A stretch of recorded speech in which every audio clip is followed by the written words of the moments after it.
बिस्मिल्लाहिर्रहमानिर्रहीम। आज की वीडियो में हम बात करेंगे कि हुकूमत ने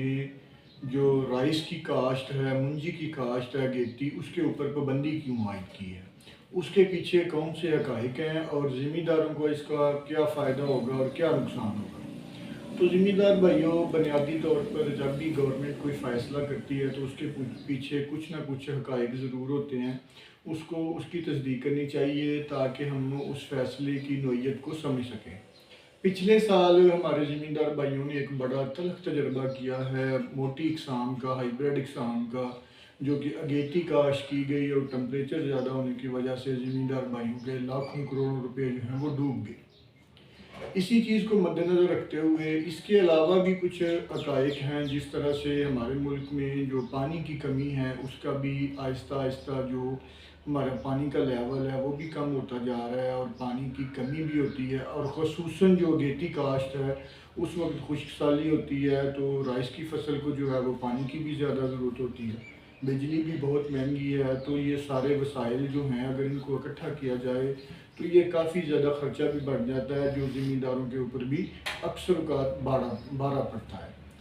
अक्सर औक़ात ये देखा गया है कि ज़मींदारों ने जब भी अगेती राइस की काश्त की है, मासवाए चंद एक दो सालों के ज़मींदारों को नुकसान ही उठाना पड़ा है। तो हुकूमत ने मोटी इक़साम की हौसला शिकनी करने के लिए और बासमती इक़साम जो हैं उनकी जो बाहर के ममालिक में डिमांड है, उन आर्डर्स को पूरा करने के लिए हुकूमत ने ये फ़ैसला किया है कि हम जो अगेती काश्त है उसके ऊपर मुकम्मल तौर पर सख्ती के साथ उसके ऊपर पाबंदी आयद करेंगे ताकि ज़मींदार भाइयों को जो है वो फ़ायदा भी हो सके। इसमें ये चीज़ तो जो है इनफरादी तौर पर देखने में आ रही है कि कुछ ज़मींदार जो ठेके पे ज़मीन लेते हैं और 3 फसलें काश्त कर लेते हैं,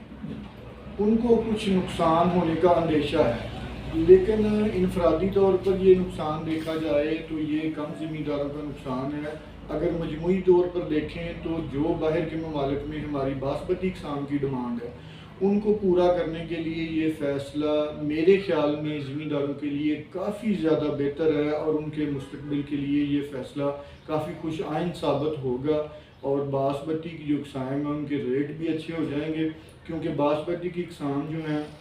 अगर हाइब्रिड इक़साम नहीं लगती तो ज़ाहिर है मुल्क के अंदर भी और बाहर के ममालिक में भी हमारे चावल की डिमांड जो है बढ़ेगी, तो ज़मींदारों को बासमती इक़साम का रेट भी अच्छा मिल जाएगा। और दूसरी बात जो ये है कि अगर आप खुश्क साली में काश्त कर रहे हैं, अगेती काश्त करते हैं, मोटी इक़साम काश्त कर लेते हैं हाइब्रिड,